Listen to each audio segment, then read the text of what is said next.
अच्छा operator equal to मैं बता रहा हूँ। ऑलराइट, इन जनरल C++ में एक बड़ी खूबसूरत चीज़ है जो यूजुअली अक्सर प्रोग्रामिंग लैंग्वेजेस में नहीं है। It's a very very powerful tool. It's called operator overloading and what is that?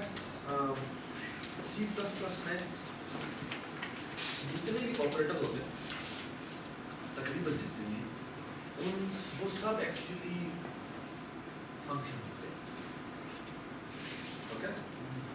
और अगर आप चाहें तो उन फंक्शंस को ओवरराइड कर सकते हैं या रीराइट कर सकते हैं अपनी क्लास के हिसाब से, अपने सिनेरियो के हिसाब से, okay? And what is that scenario?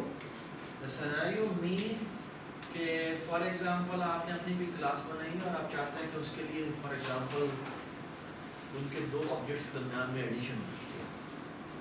For example can you give me an example जहाँ पे तुम्हें वाकई एडिशन वाला काम करना हो? कॉम्प्लेक्स नंबर की एडिशन, कॉम्प्लेक्स नंबर की मल्टीप्लिकेशन, कॉम्प्लेक्स नंबर की डिवीजन, सब्ट्रैक्शन, कोई और एक जगह जहाँ पर आपको इसी तरह के काम करने हो। मैट्रिसेस में तुम्हें जरूरत पड़ सकती है कि फॉर एग्जांपल मैट्रिसेस को ऐड करना है, मैट्रिसेस को सब्ट्रैक्ट करना है, मैट्रिसेस को मल्टीप्लाई करना है, ओके? और क्या होता है? मैट्रिसेस का डिटरमिनेंट निकालना है, और भी बहुत सारे काम, ठीक है? अच्छा, और कोई और सिनेरियो जहाँ पर आपको जरूरत पड़ सकती है? हाँ, वो तो एक अलग बात है कि मैं इन जनरल कह रहा हूँ, क्या can you think of something like an object जिसके ऊपर इसका काम हो सकता है? फ्रैक्शन एक ऑब्जेक्ट है जिसको हमने पता है इन फ्रैक्शंस की आपस में एडिशन, मल्टीप्लिकेशन, डिवीजन वगैरह हो सकती है, ओके? स्ट्रिंग के ऊपर भी ये काम हो सकता है। फॉर एग्जांपल स्ट्रिंग के अंदर मैं डिफाइन करता हूँ कि स्ट्रिंग में प्लस का मतलब क्या है? दो स्ट्रिंग मैच कर कंकैटिनेशन करना है।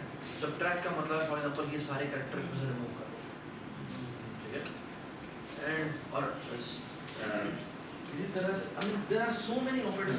अच्छा, बार तकरीबन ये सारे ऑपरेटर्स इन द एंड क्या फंक्शन है, और हर ऑपरेटर के स्पेसिफिक आर्गुमेंट मीन कि उसे क्या-क्या पैरामीटर चाहिए होंगे जिनके ऊपर उसे काम करना है, ठीक है? और वो बहुत ही नेचुरल है। I mean you have to think about it कि अगर मैं तुम्हें इन जनरल बात करूं तो अगर मैं कहूं कि मैंने प्लस ऑपरेशन करना है, प्लस ऑपरेशन जो होता है उसे आपके ख्याल में कितने आर्गुमेंट चाहिए? दो आर्गुमेंट्स, एक लेफ्ट और राइट, दोनों को उनके आपस में उसने ऐड करना है। मल्टीप्लाई क्या होता है? दो से ज़्यादा एटलीस्ट दो। हाँ, दो एग्जैक्टली दो।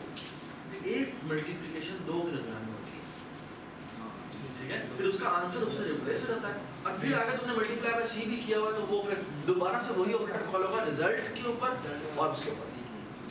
Does it make sense? ठीक है? एक्चुअली कि जितने भी ऑपरेटर्स हैं जिनमें plus, minus, divide, multiply, mod, ये सारे के सारे ऑपरेटर्स जो हैं जो एक्चुअली कौन से ऑपरेटर्स कहलाते हैं? Binary operators, okay? Binary arithmetic operators, okay? क्योंकि उनमें अरिथमेटिक करनी होती है, ओके? अच्छा, इसी तरह और भी स्टेट ऑपरेटर हमने देखा जब असाइनमेंट ऑपरेटर यूज होता है, ठीक है? असाइनमेंट भी हम ऑपरेटर यूज करते हैं। असाइनमेंट में क्या होना चाहिए आपके ख्याल में? दो ऑपरेटर्स है, एक लेफ्ट वाला है और एक राइट वाला है। लेफ्ट वाला राइटिंग के पर्पस के लिए, राइट वाला रीडिंग के पर्पस के लिए। एक और बात है, सॉरी मैं एक चीज बात करना भूल गया, ये जो बाइनरी ऑपरेटर्स हैं इसमें आप प्लस कर, फॉर एग्जांपल मैं लिखना चाहता हूँ सम C1 plus C2, it could be complex number, it could be matrices, it could be fraction, it could be anything, ठीक है? मुझे एक बात बताएं कि ये काम करने से क्या होना चाहिए? इसका रिजल्ट आना चाहिए। क्या C1 को अपडेट होना चाहिए? क्या C2 को अपडेट होना चाहिए? दोनों के दोनों रीड होना, दोनों के दोनों रीड होना, ठीक है? Everybody understand? इस तरह माइनस में भी होगा, इस तरह से मल्टीप्लाई भी होगा इस तरह डिवीजन में भी होगा। सबको बात समझ आ रही? ठीक है, अब एक और बात है, what about C1 plus equal to C? C से C1 ने एक्चुअली चेंज है, सो ये तो रीडिंग पर्पस के लिए होना चाहिए, बट ये राइटिंग पर्पस के लिए होना चाहिए। सबको बात समझ आ रही? So this has to be passed by okay, alright. इसी तरह अगर मैं कहना चाहता हूँ C माइनस जी, जानते हैं आप राइटिंग वाला C को जो C1 है वो हमें राइटिंग पर्पस के लिए करना है और ये हमारा रीडिंग पर्पस। ये बात समझ आई? ठीक है, everybody understand? Okay, so alright,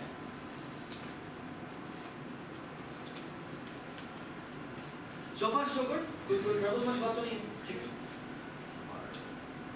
तो लेट मी गो। अच्छा, बाय द वे एक और भी इंटरेस्टिंग बात है, वो ये कि आप चाहें तो let me show you all the operators जो एक्चुअली ओवरलोड हो सकते हैं, जिनको एक्चुअली अब आपने अपने बच्चे फॉर एग्जांपल बताना कि इसमें हर में ऑपरेटर्स की लिस्ट दिखाऊंगा, आपने बता देना आपके ख्याल में इसको जो आर्गुमेंट्स पास होना चाहिए वो क्या क्या होना चाहिए, ठीक है। चलिए let me go through the list जी। Let's start with assignment operator जी। कैन यू टेल मी कि आप बस इस कॉलम को देखिए बस जी। इसमें इक्वल में क्या होना चाहिए? मैं यहाँ पर तो जूम कर दूँ, चलो राइट वाला दूसरा भी ये और ये पार्ट होना चाहिए, ठीक है जी। बताएं, पहला वाला जो है वो क्या होना चाहिए? राइटिंग के लिए, और ये रीडिंग के लिए जी। एडिशन में क्या होना चाहिए? दोनों रीडिंग के लिए। ऑपरेटर जो माइनस है वो रीड ओनली प्लस से। हाँ जी, आप बताएं ना जी, बताएं प्लस ए का मतलब क्या है? मुझे बताएं। ए की वैल्यू प्लस हाँ, अगर हम इसी ऑपरेटर से पहले प्लस लगा दें तो ये भी हम यूज कर सकते हैं। इसे कहते हैं यूनरी ऑपरेटर। ऐसे मैंने यूनरी ऑपरेटर यूज किया। यूनरी ऑपरेटर यानी किसी भी ये सी प्लस में आप चाहें तो किसी वेरिएबल के साथ प्लस लगा सकते हैं। यानी हमारा प्लस आई थिंक प्लस आई किया जा सकता है। प्लस आई का मतलब क्या? हमें जो भी इसकी वैल्यू हो, अगर माइनस प्लस आई का मतलब ऐसा नहीं है, लेकिन अगर फॉर एग्जांपल आई में बेटा वैल्यू पड़ी हुई है 10 और मैं कह दूं c out minus, can you tell me क्या आउटपुट होगा? माइनस 10। क्यों बोला? वो माइनस से मल्टीप्लाई। अच्छा, क्या आई को चेंज होना चाहिए इसमें? नहीं होगा। ये तो कहना चाह रहा हूं कि मैं यहाँ पर अब अगर मैं सी आउट आई करूंगा तो 11 हो जाएगा वो। हाँ, उसने करके आउटपुट किया, सेव नहीं किया रिजल्ट। नहीं, साइज का मतलब साइन में जो यहाँ पर साइन, यहाँ पर आउटपुट माइनस 10 होगा, लेकिन क्या आई की वैल्यू चेंज होगी? No. आई की वैल्यू चेंज होगी, तो I must be read only. ये बात समझ? ठीक है। सो आप चाहें तो आप यूनरी प्लस भी यूज कर सकते हैं, यूनरी माइनस भी यूज कर सकते हैं। It's just for additive inverse, यानी आप हमें उसका एडिटिव इनवर्स कर सकते हैं, ठीक है। ऑलराइट, इस तरह मल्टीप्लिकेशन है, ये दोनों के दोनों ऑपरेटर जो ऑपरेंड्स होंगे, हम ऑपरेंड्स कहते हैं, इन दोनों को हम ऑपरेंड्स कहते हैं। ये हमारा ऑपरेटर है, ये इसके ऑपरेंड्स हैं। ये जो ऑपरेंड्स हैं दोनों के दोनों क्या होंगे? रीड होंगे। जूम कर लिया? शाबाश। इसी तरह डिवीजन है, इसी तरह से तो एक और बड़ी इंटरेस्टिंग बात, ये दोनों के दोनों ऑपरेटर्स जो होते हैं वो ऑपरेंड्स जो होते हैं वो रीड ओनली होते हैं। ये रिटर्न क्या करता है? ये एक नया रिजल्ट बनाकर रिटर्न करेगा, और वो रिजल्ट बाय कॉपी रिटर्न होगा या by reference? By copy return होगा। बाय उसे टेम्परेरी बनना है वहां पे, और उसी टेम्परेरी कॉपी ही उससे रिटर्न हो जानी चाहिए। अगर आप बाय रेफरेंस रिटर्न कर रहे हैं तो इसका मतलब वो लोकल कॉपी बनेगी, वही डिस्ट्रॉय हो जाएगी। या आपने फिर एक और काम किया होगा, क्या? एक टेम्प तो बनाया होगा, वो तो कोई ऐसी बात नहीं है। मैं हाँ इनिशियलाइज कर दिया पॉइंटर्स यूज, या फिर आपने पॉइंटर के थ्रू एलोकेट कराया हो और न्यू में मेमोरी बनी हुई हो, यानी हीप में मेमोरी बनी हो, और आपने उसका आपने इसका स्टैटिक जो भी पीटीआर था वो रिटर्न करवा दिया और वहां पर रिसीव करने के लिए भी कोई रेफरेंस पड़ा होगा, ठीक है? और फिर वो आपने रेफरेंस आपने यूज कर सकते, लेकिन फिर इसका मतलब है आपको डिलीट करवाना आपकी जिम्मेदारी हो गई, जो कि हम नहीं करते यूजुअली। ऐसी प्रैक्टिस नहीं मानी जाती यूजुअली। इट्स नॉट रिक्वायर्ड कि आप क्या करें, डिलीट करें। मैं डिलीट नहीं। आपने कभी ये जो प्लस माइनस वगैरह यूज किए हैं, कभी आपने डिलीशन की नहीं की ना? आप जब भी इंटीजर्स वगैरह की एडिशन मल्टीप्लिकेशन वगैरह करते हैं, आपने कहीं भी डिलीशन के लिए कॉल की ना, भाई मैंने j = i + k कहा था और फिर मैंने डिलीट भी करना है j, ये बड़ी की बात हमने की, हम नहीं करते, पूरी डिलीट हो जाए। That has to be returned by मतलब ये एक टेम्परेरी बने या रिजल्ट बने और वो वहीं पर रिटर्न हो, रिटर्न बाय कॉपी होगा, व्हिच मींस क्या होगा, एक नई कॉपी क्रिएट होगी, जबरदस्त हसन आगे। और वो नई कॉपी में एक्चुअली क्या होना है, सारा डेटा डिट्टो कॉपी हो जाए। यहाँ पर एक बड़ी ही इंपॉर्टेंट बात, क्योंकि डेटा जो रिजल्ट में आपने कंप्यूट किया वो एग्जैक्टली उसमें कॉपी होना है, तो आपको एक चीज बनानी चाहिए, क्या? Copy constructor. जबरदस्त कॉपी कंस्ट्रक्टर आपको तब कॉपी कंस्ट्रक्टर किस सूरत में बनाना चाहिए? अगर आपने बैकएंड पे अब जो एट्रीब्यूट्स हैं उसके क्लास के, उसमें क्या रखे हुए हो? अगर आपने पॉइंटर्स नहीं रखे हुए, no need to worry about copy constructor आपको तब चाहिए जब आपने बैकएंड पे पॉइंटर्स रखे हुए, ठीक है? ऑलराइट, ये सबको बात समझ आ रही है? फॉर एग्जांपल मैं कहता हूं कि मैंने कॉम्प्लेक्स नंबर की क्लास बनाई है। कॉम्प्लेक्स नंबर में क्या है? Integer, real, integer, imaginary. कोई पॉइंटर है? कॉपी कंस्ट्रक्टर बनाने की जरूरत है? नहीं, ठीक है? आगे चलते हैं। फॉर एग्जांपल मैं कहता हूं मैंने एक क्लास बनाई है, इस क्लास में फॉर एग्जांपल मैं कहता हूं कि मैंने स्टूडेंट टाइप की क्लास बनाई है। स्टूडेंट में क्या है? एक पड़ा हुआ है इंटीजर रोल नंबर और एक कैरेक्टर अरे पड़ी हुई है, फॉर एग्जांपल 100 साइज की कैरेक्टर अरे पड़ी हुई है 100 साइज की, और जिसके अंदर मैं नेम रखा हुआ, ठीक है? तो कैरेक्टर नेम, ये लेक्चर 2 है। आगे फॉर एग्जांपल और भी कुछ पड़ा हो सकता है बस, लेकिन सारा कुछ वो है जिसमें कोई पॉइंटर नहीं है, ठीक है? लेकिन अरे है, ठीक? क्या मुझे कॉपी कंस्ट्रक्टर बनाने की जरूरत है? नहीं। क्यों? क्योंकि अरे जब आपने कांस्टेंट साइज की बना दी तो वो पूरी की पूरी डिट्टो कॉपी है, ठीक है? जब आप स्टैटिक अरे बना दें तो वो जो फॉर एग्जांपल मैंने ये क्लास बनाई है ना, यहाँ पे क्लास बनाई है ए, या फॉर एग्जांपल स्टूडेंट है, और यहाँ पर फॉर एग्जांपल मैंने एक इंटीजर क्या रखा हुआ है? Roll number. Integer roll number रखा हुआ है, और यहाँ पे मैंने कैरेक्टर अरे बनाई हुई है कितने साइज की? 10 साइज की, इसका नाम नेम, ठीक है? अब मुझे क्या कॉपी कंस्ट्रक्टर बनाने की जरूरत है? सर नहीं है। क्यों? क्योंकि मुझे पता है कि इस अगर मैं इसका साइज लूं, कितना साइज आएगा? 4 बाइट इसके और 10 बाइट इसके, एक्चुअली 14 बाइट्स आपको यहाँ पर एलोकेट करनी है। Does it make sense? और जब आप कॉपी कंस्ट्रक्टर नहीं बनाएंगे तो वो डिट्टो कॉपी है, यानी क्या? ये ब्लॉक पूरा उठाया, ये ब्लॉक पूरा उठाया, टॉप कॉपी होगा, ठीक है? Does it make sense? ठीक है? एवरीबॉडी अंडरस्टैंड दिस थिंग, ठीक है? हाँ, अगर मैंने यहाँ पे कैरेक्टर अरे नेम ना बनाई होती, बल्कि यहाँ पे कैरेक्टर पॉइंटर नेम बनाया होता और इस कंस्ट्रक्टर में जाकर मैं एलोकेशन करता, अब क्या करना पड़ता? Copy constructor. ये बस नहीं, मुझे कहा फ्रैक्शन में मुझे कॉपी कंस्ट्रक्टर चाहिए? नहीं चाहिए। मैट्रिक्स में चाहिए होता? Yes. 2D pointer, 2D result की वापस करके, क्योंकि आपने 2D पॉइंटर रखा होगा, 2D पॉइंटर के थ्रू बिल्कुल वही वाली 2.2 असाइनमेंट की तरह आपको पॉइंटर के थ्रू 2D पॉइंटर के थ्रू सिंगल डी पॉइंटर्स की अरे बनेगी, और फिर उससे आगे। अब अगर आपने कॉपी कंस्ट्रक्टर नहीं बनाया तो आपके साथ जो होगी वो आप देखेंगे, ठीक है? अगर ऑफ कोर्स आपने डिलीट वाला आपने डिस्ट्रक्टर सही इंप्लीमेंट किया होगा, ठीक है? Does it make sense? Okay, everybody understand कि आपको कहाँ ऑपरेटर चाहिए होता है, ठीक है? अच्छा, इसी तरह आप चाहें तो ये ऑपरेटर भी ओवरलोड कर सकते हैं। क्या कहते हैं? इसे कहते हैं प्री इंक्रीमेंट और इसे कहते हैं पोस्ट इंक्रीमेंट। प्री इंक्रीमेंट और पोस्ट इंक्रीमेंट के साथ तो फर्क पता है? Yes sir. फॉर एग्जांपल मैं कहता हूं कि i की वैल्यू 10 है और यहां मैं लिख दूं माइनस माइनस i, क्या आउटपुट होगा यार? क्या आउटपुट होगा? है ना? 9 आउटपुट होगा। लेकिन अच्छा अगर मैं लेकिन ये लिख देता हूं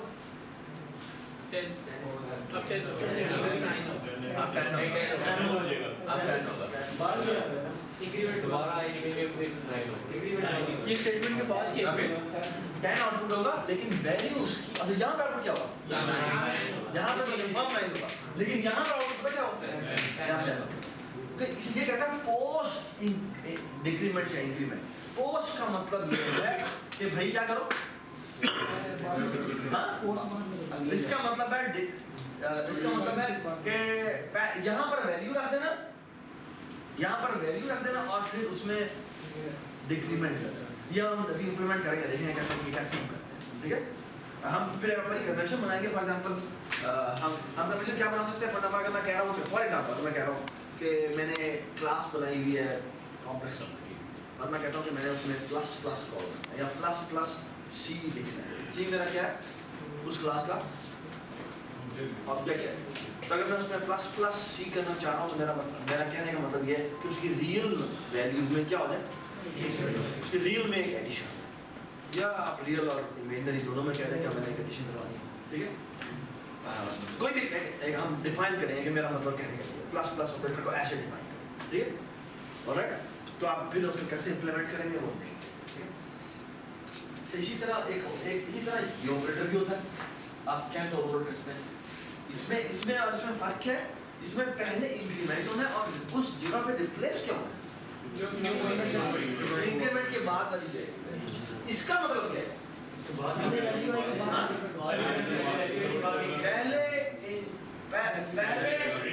पहले एक बार वैल्यू रिप्लेस होनी है और फिर इंक्रीमेंट होना है। बाय द वे इसको हम इंप्लीमेंट करेंगे तो you will see something very strange, okay.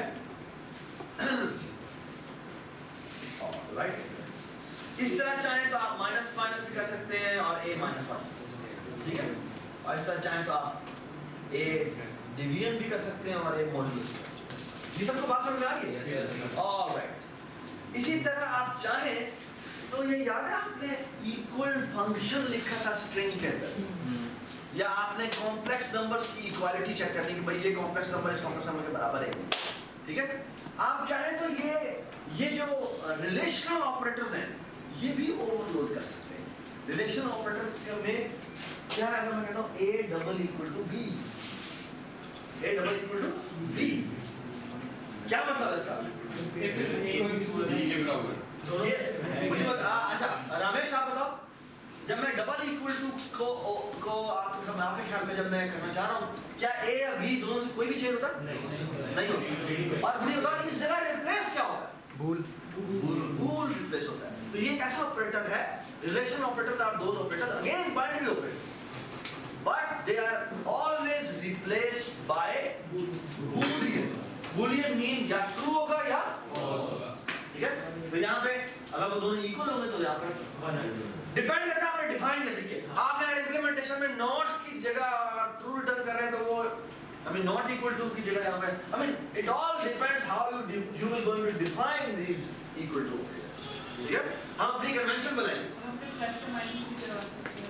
जो मर्जी करवाएं, ठीक है। बात है लेकिन एक बात जरूर है, a और b दोनों को चेंज होना चाहिए। तो ये दोनों कॉन्स्ट, इसको बात समझ आ गई?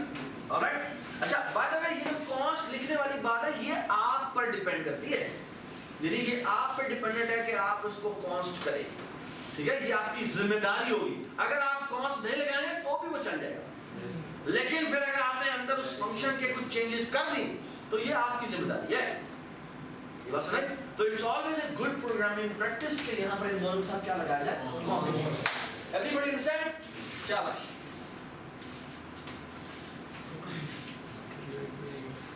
तो वैल्यू में पास करता हूं वो भी कॉन्स्ट होनी चाहिए ना। वेरी गुड सही बात। और जब मैं रिसीव करूं आगे कुछ भी करूं वहां भी कॉन्स्ट करना चाहिए, ठीक है। और ऑफ कोर्स ये दोनों के दोनों पैरामीटर बाय रेफरेंस पास होंगे या बाय कॉपी? बाय ठीक है ऑलराइट।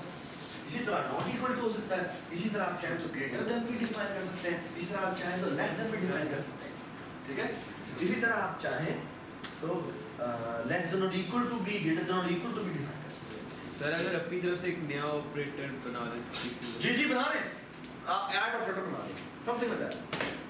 आप किसी भी ऑपरेटर को किसी भी तरह डिफाइन कर सकते हैं, ठीक है। जैसे फॉर एग्जांपल स्ट्रिंग के हमारे 20 फंक्शन आपने बनाए ना, हम इन सारों को ऑपरेटर से बोल रहे हैं, हर एक का हम ऑपरेटर डिफाइन करेंगे, तो भाई ये ऑपरेटर हो जाएगा, ठीक है। तो वो सारे फंक्शन हमने लिखे हुए हैं ना, जो फंक्शन हमें फंक्शन डॉट करके फंक्शन करना पड़ता है, हम वहाँ पे ऑपरेटर लिखेंगे, ऑपरेटर फंक्शन करवा देगा, ठीक है। तो you will see, you will be very very surprise कि ये क्या मजेदार चीज होगी। ऑलराइट, इस तरह चाहे तो आप ये लॉजिकल ऑपरेटर्स भी आप ओवरलोड कर सकते हैं। लॉजिकल ऑपरेटर्स ये वाले कौन से, ये वो ऑपरेटर जिसको हम कैरेक्टर्स कहते हैं, इसमें आप नॉट कर सकते हैं, नॉट मीन किसी भी चीज का नॉट, ठीक है। फॉर एग्जांपल हाँ ये ट्रू है तो फॉल्स हो जाए, फॉल्स है तो ट्रू हो जाए, लेकिन ऑब्जेक्ट के केस में वो नॉट क्या डिफाइन होगा आई डोंट नो, वो आप खुद ही डिफाइन, ठीक है। फॉर एग्जांपल हम स्ट्रिंग के केस में कह सकते हैं नॉट स्ट्रिंग का मतलब है कि फॉर एग्जांपल वो कहीं नल को पॉइंट तो नहीं कर रहा, ठीक है। तो it all depends how you will going to define the not operator. It will always be dependent on how you will going to define it. ये बात सुना है, ठीक है। इसी तरह आप चाहें तो एंड ऑपरेटर भी ओवरलोड कर सकते हैं, आप चाहें तो और ऑपरेटर, ठीक है। यानी प्लीज बंद करो, तो ये भी कौन सा चाहिए ना? ऑफ कोर्स ये भी हाँ जी, ये भी कौन सा, ये भी हाँ लिखा हुआ है A and B लिखा हुआ है, ए एंड क्या नीचे जो लिखा हुआ है इंग्लिश के अंदर लिखा हुआ है हम एंड भी लिख सकते हैं। अच्छा एक मिनट प्लीज बात सुने, ये जो नई C++ है ना, आई डोंट नो आपने कोड ब्लॉक यूज किया, आपने कभी इसकी जगह ये लिखा कभी? ये हमने देखा तो इसने इसलिए लिखा हुआ मेरे को बड़ा और भी चलता है, और भी चलता है, और भी चलता है, और भी चलता है। I don't know but view studio में ये चलता है, नहीं वीडियो स्टूडियो में चलता है, बट क्या वो 17 में ही देखा। जो नए स्टैंडर्ड है ना वो उसमें ये उन्होंने ये कर दिया हुआ है which is nice। एक्चुअली उन्होंने पता क्या डिफाइन किया है यार, मैंने डिफाइन वाली चीज डिफाइन की थी यस क्या, चेक करते हैं यहाँ पर लिखते हैं ऊपर डिफाइन है ना, इफ वो तो आप डिफाइन के थ्रू कुछ भी डिफाइन कर सकते हैं, तो वहाँ पे एक्चुअली वो डिफाइन पता करता है, यहाँ पे लिखता है एंड और एंड के बाद लिखता है ये, इसका मतलब क्या है, जहाँ भी तो एंड नजर आया सीधा क्या लिख देना एंड एम्परसेंड या आप चाहे तो खुद भी लिख सकते हैं, ये ऊपर जाकर खुद लिखो, नीचे कोड में जाके एंड लिखो, ऐसे कैसे तो क्या हुआ ऐसे मेन को भी डिफाइन कर सकते हैं, हाँ इससे मेन को भी डिफाइन कर सकते मैं तो मतलब हैं। अगर जैसे डिफाइन इसके इधर मेन कर तो मेन को भी डिफाइन कर सकते मेन प्लेस हो सकते हैं हाँ हाँ हाँ अगर मतलब भाई मैं फॉर एग्जांपल तुम यहाँ कह दो रिवर्सल यहाँ पे मैं डिफाइन कहता हूँ और यहाँ पर मैं लिखता हूँ मेन, सॉरी यहाँ मैं लिखता हूँ स्टार्ट, ठीक है। स्टार्ट मेरा एक मैक्रो, इसे मैक्रो कहते हैं, स्टार्ट और इसकी जगह मैं लिख दूँगा, ठीक है। और मेन की जगह फॉर एग्जांपल मैं हूँ, ठीक है। और मैं कहता हूँ इन स्टार्ट हाँ इन स्टार्ट एंड हाँ स्टार्ट लेवल नहीं हो गया यहाँ पे ब्लॉक में शुरू और मैं लेट्स से ब्लॉक हाँ ब्लॉक शुरू कर दो व्हाटएवर, ठीक है। यहाँ पर लिया, ठीक है। तो यहाँ पर मेरा मैं मेन नहीं है, मैं ऐसे कैसे तो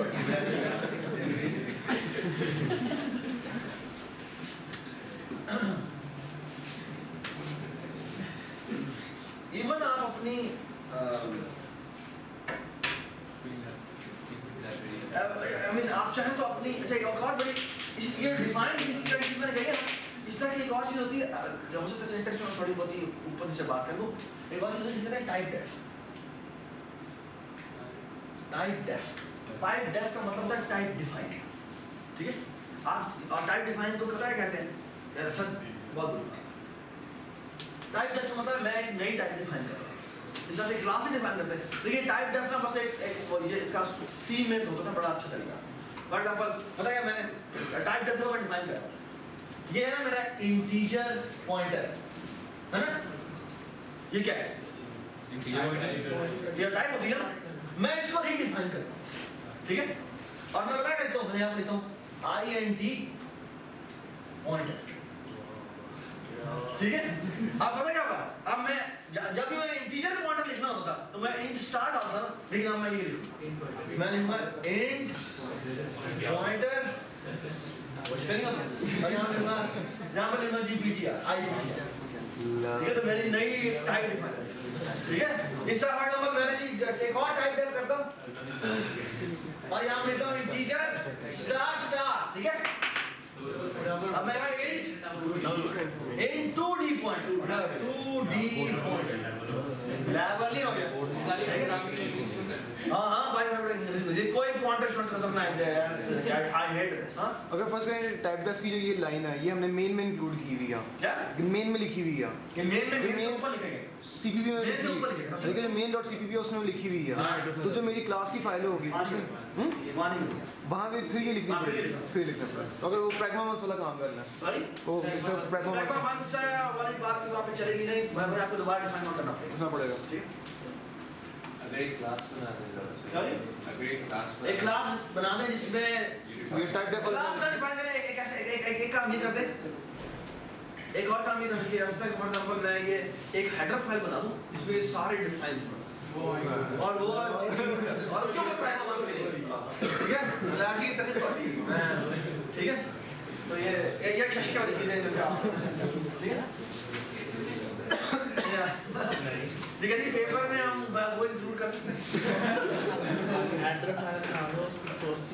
अच्छा मैं बस जस्ट बताना चाह रहा हूँ मेरे कि इस तरह आप चाहें तो ये सारे ऑपरेटर हैं, I mean these are quite obvious.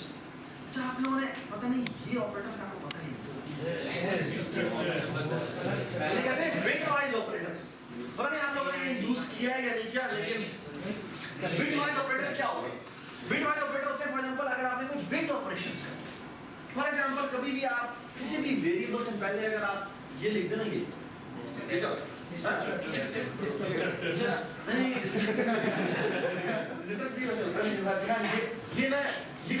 भी आप इंटीजर से पहले फॉर एग्जांपल लिख देना इंटीजर लिख पाएंगे, इसका मतलब होता है कॉम्प्लीमेंट।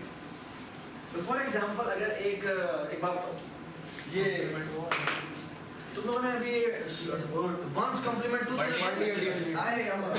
अच्छा फॉर एग्जांपल एक वेरिएबल है इंटीजर आई, ठीक है, उसमें पड़ा हुआ 0 मतलब क्या है और 0 वापस।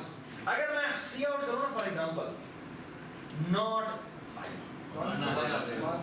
नहीं ये नॉट नहीं है, ये है एक्चुअली कॉम्प्लीमेंट। हां मैं अली मजाक कहते हैं क्या है। अच्छा इसे कहते हैं कॉम्प्लीमेंट है। आउटपुट अगर देखना ये एक्चुअली पता करेगा ये आई जो है ये 0 है, ये एक्चुअली आउटपुट करता है पता क्या, ये 32 बिट्स है, हर जगह पे 0 लिखा हुआ है ना।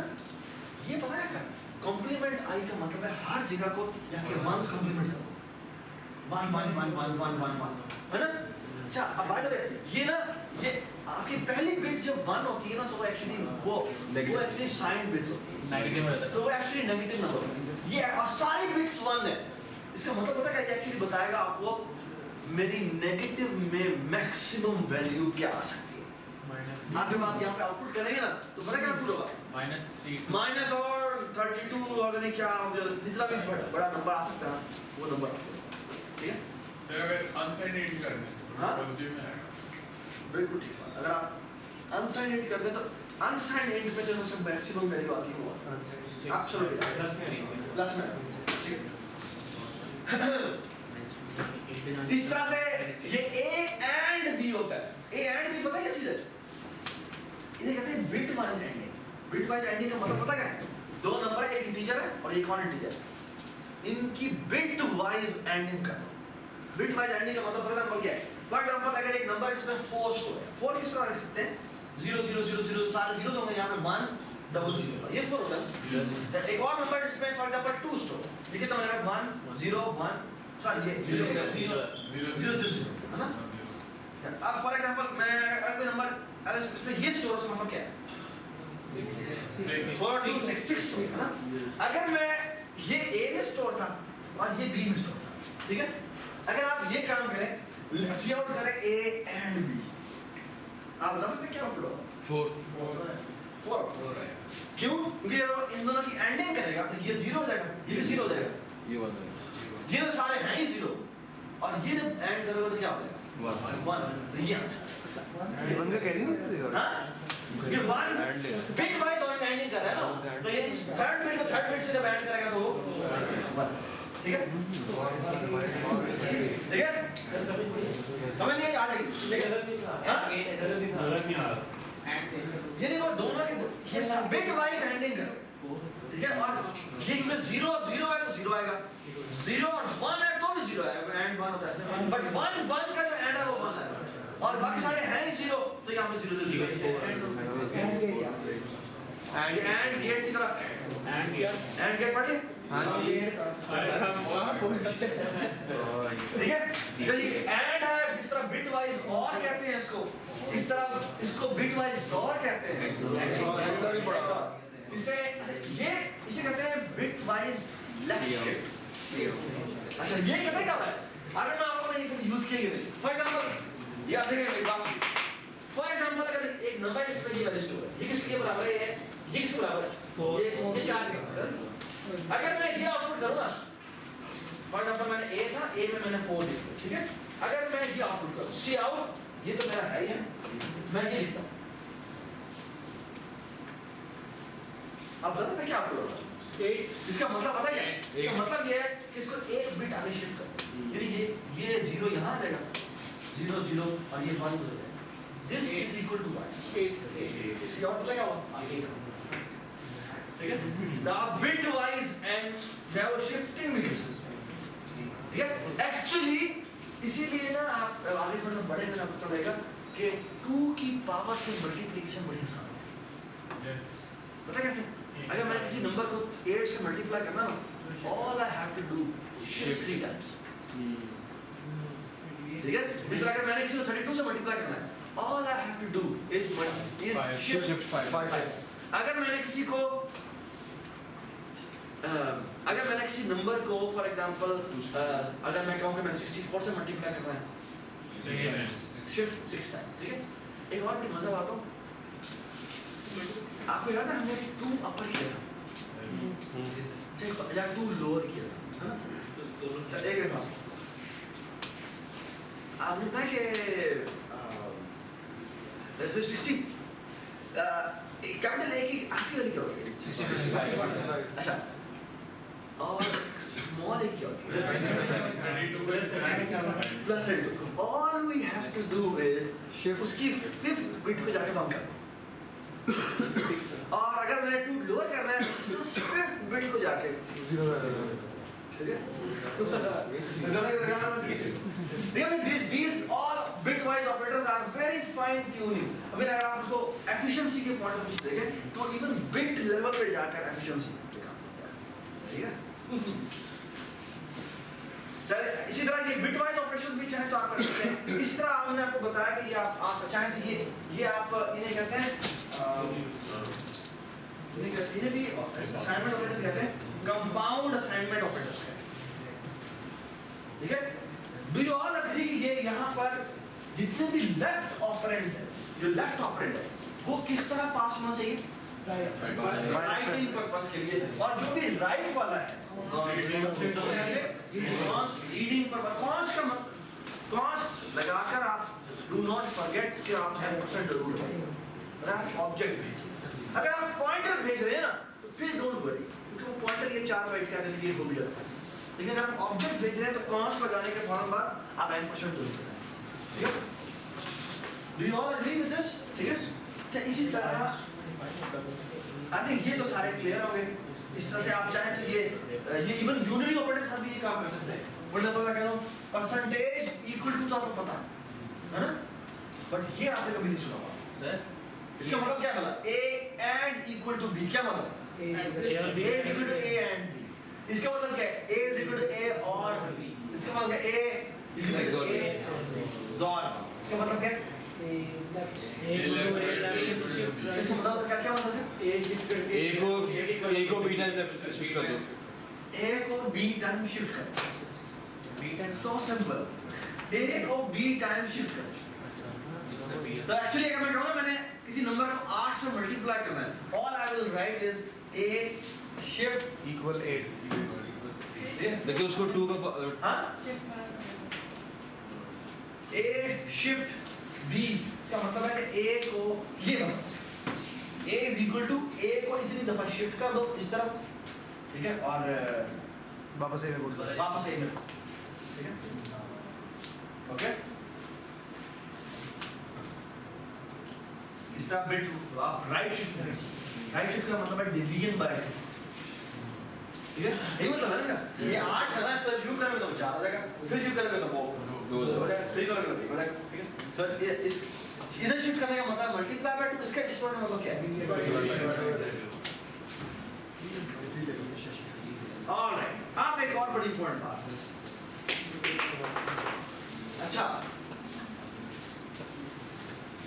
आप चाहें तो ये ऑपरेटर भी ओवरलोड कर सकते हैं। कैन यू टेल मी ये ऑपरेटर है, इसमें कितने पैरामीटर पास होते हैं? शुमा सेलेक्ट ऑपरेटर में हाँ, एक ही एक पैरामीटर पास होता है। फिर आर्गुमेंट हाँ 2 शाबाश। ऑपरेटर कौन सा है? ऑपरेटर है ये, और आर्गुमेंट क्या पास हो रहा है? एक तो है ए और एक है B. B is the index which you want to access. For example string में आपने किया ना, स्ट्रिंग में आप चाहें तो एक्चुअली वो जो हमने एक फंक्शन, एक आपकी जो स्ट्रिंग लाइब्रेरी है उसमें एक फंक्शन है कैर ऐड। कैर ऐड का मतलब है वो आता है इस इंडेक्स पे कौन सा कैरेक्टर होगा।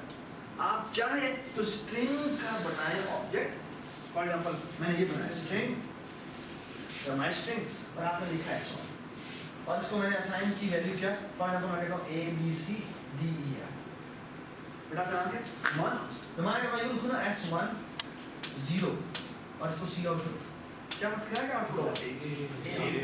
अगर मैं लिखूं 2 मतलब क्या? आप चाहें तो ये ऑपरेटर भी ओवरलोड कर सकते हैं, ठीक है, and we will going to overload this, okay, make sense, ठीक है, शाबाश। सिमिलरली ये भी एक ऑपरेटर होता है जिसे कहते हैं स्टार ऑपरेटर। ये स्टार यूजुअली किसी पॉइंटर से पहले नहीं होता है, ठीक है, इसी तरह छोड़। ये एड्रेस ऑपरेटर होता है, ये भी आप किसी के साथ चाहे लगा सकते हैं, ठीक है। ये भी होता है, बाय द वे ये C++ में ओवरलोड नहीं है, ठीक है, इसकी एक छोटी सी वजह है और वो वजह आपने इसको भूल कर दी। सर वो लिखा तो होगा कैन ओवरलोड इन C++। हां वो लिखा हुआ can overload in C++। Third table yes वही तो नहीं होता नहीं हो सकता, बट लिखा है देखिए ये कहां है हाँ नहीं ये हो सकता है, नीचे वाला नहीं हो सकता। ये नहीं होता, डॉट नहीं होता, दिस क्या तो स्मार्ट मॉडल तो काम ही करते हैं, क्या बात है, ये ओवरलोड हो सकता है,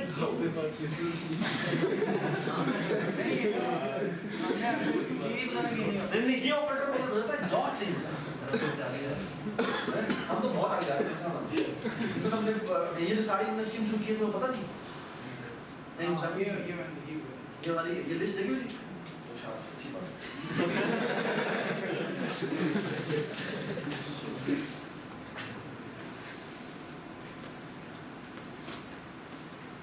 ऑलराइट, सो ये वाले जो पैरामीटर हैं नहीं यूज करते, बट खैर ये क्या है ये हमें कुछ थोड़ी देर बात करेंगे, बट हम पहले बेसिक्स करना चाहते हैं। अदर्स पैरामीटर्स ये एक चीज़ है जिसके बारे में बाद में बात करेंगे, and let's stop okay. But everybody agree कि ये काम हमने ये सारे ऑपरेटर्स होते हैं और इन ऑपरेटर्स से कॉरस्पॉन्डिंग बेसिकली हमारे फंक्शन होते हैं और वो कैसे डिफाइन होते हैं।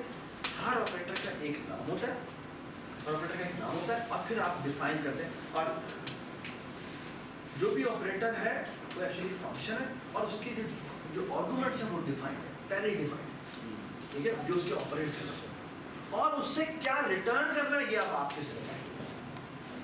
जो भी आप रिटर्न करवाएंगे उससे वो रिटर्न करना है। आप चाहें तो 2 कॉम्प्लेक्स नंबर को ऐड करवा के स्ट्रिंग रिटर्न करवा दें, ये भी आप कर सकते हैं, बट वो कहता है भाई ये चीज डिफाइंड है कि जब भी ये ऑपरेटर कॉल करेंगे क्या होगा, तो ये ऑपरेटर नेम ऐसे होना चाहिए और इसको ये 2 आर्गुमेंट रिटर्न आप क्या जो मर्जी करवा दें, ठीक है, रिटर्न आप पे डिपेंड करता है और गुड प्रोग्रामिंग प्रैक्टिसेस की ऑफ कोर्स उसी की टाइप का होना चाहिए, व्हाटएवर, ठीक है, बट एवरीबॉडी अंडरस्टैंड कि हमने अभी क्या बात। अच्छा अब अगली बड़ी इंपॉर्टेंट बात, आप चाहें तो ये ऑपरेटर्स क्लास के बाहर भी इम्प्लीमेंट कर सकते हैं मेन वाली फाइल में, और अगर आप चाहें तो यही ऑपरेटर्स क्लास के अंदर भी इम्प्लीमेंट कर सकते हैं। सबको बात समझ आ गई? But there will be a slight difference. अगर आप यही ऑपरेटर्स, जिस तरह हमने याद है कॉम्प्लेक्स फ्रैक्शन की क्लास में हमने एडिशन, मल्टीप्लिकेशन वगैरह जितने भी बनाए थे वो हमने क्लास के अंदर भी बनाए थे और क्लास के बाहर भी बाहर भी बनाए थे। अगर आप क्लास के अंदर बनाएंगे और क्लास के बाहर बनाएंगे तो उनमें एक छोटा सा फर्क होगा। Can be tell me the difference? बाहर बनाने के लिए सेटर गेटर चाहिए होंगे। सेटर गेटर होना चाहिए, पहली बात ये बात सबको सुना कि ऑफ कोर्स अगर बाहर बनाने के लिए आपको सेटर गेटर दोनों होना चाहिए। करेक्ट। और एक और बात, एक और डिफरेंस सर पहले वालों से डिफरेंशिएट करना होगा उसे। उसको पैरामीटर एक्स्ट्रा पास हो। शाबाश। जो मेन में बनेंगे उसमें आपको दो पैरामीटर भेजने पड़ेंगे अगर दो है, क्योंकि आपको लेफ्ट ऑपरेंड और राइट ऑपरेंड दोनों के दोनों भेजने पड़ेंगे अगर आप मेन में बना रहे हैं, और ऑफ कोर्स उसको गेटर सेटर यूज करते हैं, ठीक है। लेकिन अगर आप वो क्लास के अंदर बना रहे हैं तो आपको गेटर सेटर की जरूरत नहीं है, पहली बात। दूसरी बात ये कि आपको पहला आर्गुमेंट भेजने की जरूरत है। क्यों? क्योंकि जब आप लिखते हैं C1 plus equal to C2, अगर आपने क्लास के अंदर इंप्लीमेंट किया है तो this will be called like this. Compiler इसे खुद को खुद कन्वर्ट कर लेगा किसके अंदर? जरा जूम करना। अगर मैं लिखता हूं C1 plus equal to C2 तो this will be translated into इसमें C1 dot operator plus equal, और यहाँ पे पास हो जाएगा क्या? कॉन्स्ट। हाँ जी बताएं, जो भी कॉम्प्लेक्स नंबर बनाया हुआ है तो कॉम्प्लेक्स नंबर m%, यहाँ पे क्या आ जाएगा? C2। आपने नाम अगर C2 उठाओ, C2 होते हैं तो आपने जो मर्जी नाम रखें वो नाम दे सकते हैं। ये रेफरेंस ही बनाया ना, तो आप रेफरेंस से जो मर्जी नाम रखें, ठीक हो गया? Does it make sense? और रिटर्न टाइप आप जो भी करना चाह रहे हैं बट इस सबको बात समझ आ रही? ठीक, शाबाश। Everybody understand this? ओके? कि दो डिफरेंस है, एक ये कि आप आपको चाहे तो क्लास में भी बना सकते हैं, आप चाहे तो क्लास के बाहर बना सकते हैं। लेकिन आपने जब हमने वो फ्रैक्शन की क्लास बनाई थी तो दोनों के अंदर फंक्शन है ना, दोनों के अंदर फंक्शन बनाए थे। बट एक बात और जो डिफरेंस है, या तो फिर आप क्लास में बनाए, ऑपरेटर ओवरलोड करने ना, तो ऑपरेटर ओवरलोड करके या तो आप क्लास में बनाए या फिर आप मेन में बनाए। ये नहीं कि आप वहां भी बना दी वहां बना दी, ठीक है? क्लास में बनाना बेहतर है। हमने अभी आज दो प्रॉब्लम करने हैं एटलीस्ट, वो है एक है कॉम्प्लेक्स नंबर का और एक है फ्रैक्शन, वही जो हमने पहली क्लास में हमने कोड किया था, ठीक है? उसी के सारे फंक्शन जो हमने लिखे थे वो हम एक्चुअली ऑपरेटर ओवरलोडिंग के साथ करेंगे, ठीक है? एक तो मैं आपको कह रहा हूँ कि आपने क्लास के अंदर करने, दूसरे के लिए आप सेटर गेटर बनाएं और वो कहाँ पे इम्प्लीमेंट करेंगे? क्लास के बाहर। दोनों प्रॉब्लम्स को दोनों तरीकों से करना। हाँ, दोनों ऐसे करते हैं। पहले मैं पहले ऐसे करते हैं कि मैं कॉम्प्लेक्स नंबर की क्लास डिफाइन करता हूँ और क्लास के अंदर उसके अंदर ऑपरेटर डिफाइन करता हूँ, ठीक है? और फिर उनकी इंप्लीमेंटेशन करता हूँ, अब फिर उससे हम चेक, ठीक है? चलिए जी, ये मेरी कॉम्प्लेक्स नंबर की क्लास है। Please silence. एक हम एक और स्ट्रक्चर बना लेते हैं, बल्कि क्या करते हैं डिफॉल्ट स्ट्रक्चर बना लेते हैं। इसको हम int is equal to 0 कर देते हैं और int is equal to 0। It's a good programming practice कि आप ना यहीं पर नाम भी रखते हैं, यहाँ पर r कर देते हैं, यहाँ पे main, ठीक है? और यहाँ पर मैंने इंटीजर रियल इमेजिनरी, ठीक है? Right, everybody know what is this? Parameter pass मैंने एक्चुअली कह दी कि अगर आप पैरामीटर पास नहीं करेंगे तो वो ये दोनों डिफॉल्ट वैल्यू दे देगा, ओके? और ये सिर्फ हेडर फाइल में करते, डिफाइन करते हुए जरूरत नहीं होती, ठीक है? तो पहले मुझे सी की है, यहाँ पर जाता हूँ और यहाँ पे मैं जाके ये क्यों अंडरलाइन हो गया? क्योंकि उसका प्रोटोटाइप सेम नहीं है। प्रोटोटाइप सेम नहीं है, तो यहाँ पे इंटीजर r कर देते हैं, इंटीजर i कर देते हैं, ठीक है? और मैं कहता हूँ this arrow real is equal to r, this arrow imaginary is equal to i। 0 0 आ जाएगा। हाँ? अगर मैं ये डिपेंड करता है मैंने मेन से कॉल कैसे की। अच्छा एक छोटी सी बात, एक बड़ी ही इंपॉर्टेंट बात, प्लीज ये बात सुनो। व्हाट इफ कि मैं इसका नाम भी आ रखता, इसका नाम आई रखता, और यहाँ पर मैं लिखा आ रहा है एरर नहीं आता वो डिपेंड करता है नीचे में क्या चूज करते कोई एरर नहीं नहीं जी आप सुने क्या ये कोड क्या करेगा? उसके साथ दिस लगाओ। लेफ्ट पे ऑटोमेटिकली दिस लगा देगा, हाँ? लेफ्ट पे ऑटोमेटिकली दिस लगा और देगा, राइट पर नहीं लगाएगा। राइट पे नहीं लगाएगा। वाह जी वाह, आपने बताया इसको। जो दोनों ऊपर से आ रहे हैं दोनों उसी पे जो दोनों ऊपर से आ रहे हैं वापस उसी पे साइन होंगे क्योंकि एक्चुअली वो कहता वो प्लीज बात सुनो, एक बड़ी इंपॉर्टेंट बात है। इससे ये बात बहुत इंपॉर्टेंट है और this is a very logical error जो कि लोग करते हैं। और इसीलिए भी कहते हैं कि दिस जरूर लगाएं। अगर आप ये करेंगे तो ये r is equal to r होता है, कौन इसको साइन करेगा? ये इसी को ही साइन करेगा। और ये i is equal to i का मतलब है या जो इसी i को दोबारा ये साइन। और एक्चुअली जो इस क्लास का रियल था और जो इमेजिनरी था वो चेंज नहीं था। अगर हम दिस लगा देंगे फिर अगर हम दिस लगाएंगे तो फिर हो सकता है बस में। इसलिए it's a good programming practice to always use this. Okay, सबको बात समझ आ गई? Everybody understand this? इसका कोई बच्चे एक और काम भी करते हैं, वो ये कि ये ना मैं वो कहते हैं यहाँ पर ना इंटीजर रियल बनाया, यहाँ पे इंटीजर इमेजिनरी बनाया। हाँ जी, ये क्या हो रहा है? नए वेरिएबल्स हो रहे हैं नहीं भी ये नए वेरिएबल्स बने हैं, ये आपकी क्लास के वेरिएबल नहीं है। ये क्लास का जो इमेजिनरी और रियल था वो नहीं है। ओके, तो ये आपने किसको एक्सेस किया? वो आपने उसे एक्सेस ही नहीं किया। ये बात समझ? तो ये कंपाइल कर देगा, लेकिन ये ओरिजिनल जो वैल्यू